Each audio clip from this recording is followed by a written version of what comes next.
ಜಾತಿಗಣತಿ ಮಾಡೋಕೆ ರಾಜ್ಯ ಸರ್ಕಾರಕ್ಕೆ ಅಧಿಕಾರ ಇಲ್ಲ.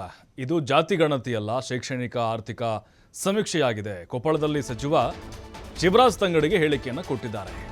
ಇದು ಜಾತಿಗಣತಿ ಅಲ್ಲ. ಎಲ್ಲರೂ ಯಾಕೆ ಜಾತಿಗಣತಿ ಅಂತ ಹೇಳ್ತಾ ಇದ್ದೀರಿ?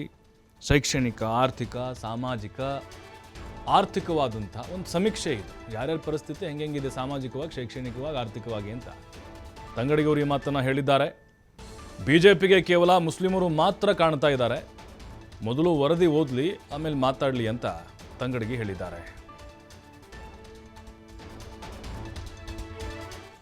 ಆಯೋಗದ ವರದಿ ಮಾಡಿದ್ದು ಬಡವರಿಗೆ, ಆರ್ಥಿಕ ಸಮಸ್ಯೆ ಇರುವಂತವರಿಗೆ, ಸಾಮಾಜಿಕ ಸಮಸ್ಯೆ ಇರುವಂತವರಿಗೆ, ಶೈಕ್ಷಣಿಕವಾಗಿ ಯಾರು, ನಾನು ಪ್ರತಿ ಸತ ಹೇಳ್ತೀನಿ, ಇದು ಜಾತಿ ವರದಿ ಅಲ್ಲ. 1,66,000 ಅಧಿಕಾರಿಗಳು ಕೆಲಸ ಮಾಡ್ಯಾರ. ಇವತ್ತಿನವರೆಗೂ, ನಿನ್ನೆಯಿಂದ ಇವತ್ತಿನವರೆಗೂ 26 ಸಚಿವರಿಗೆ, ಬೆಳಗ್ಗೆವರೆಗೂ 26 ಸಚಿವರಿಗೆ ಕಾಪಿ ಮುಡಿಸಿದ್ವಿ. ಇನ್ನೂ ಉಳಿದಂಥ ಸಚಿವರಿಗೆ ಕಾಪಿ ಮುಡಿಸುವಂಥ ಕೆಲಸವನ್ನು ಮಾಡ್ತೀವಿ. ಅದನ್ನು ಓದಲಿ, ಸತ್ಯಾಸತ್ಯತೆ ತಿಳ್ಕೊಂಡು ಬಂದು ಮಾತಾಡಿ. 17ನೇ ತಾರೀಕಿಗೆ ಸವಿಸ್ತಾರವಾಗಿ ಚರ್ಚೆ ಮಾಡಲಿಕ್ಕೆ ಸಭೆಯನ್ನು ಕ್ಯಾಬಿನೆಟ್ ಸಭೆಯನ್ನು ಕರೆದಿದ್ದೇವೆ. 17ನೇ ತಾರೀಕು ಬೆಳಗ್ಗೆ ಸಾಯಂಕಾಲ 4 ಗಂಟೆ.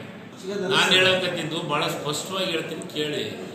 ಯಾರ್ದು ವಿರೋಧ ಐತೆ, ಯಾರ್ದು ಪರ ಐತೆ ಅನ್ನೋದಕ್ಕಿಂತಲೂ ವಾಸ್ತವ ಸತ್ಯವನ್ನು ನೋಡ್ರಿ.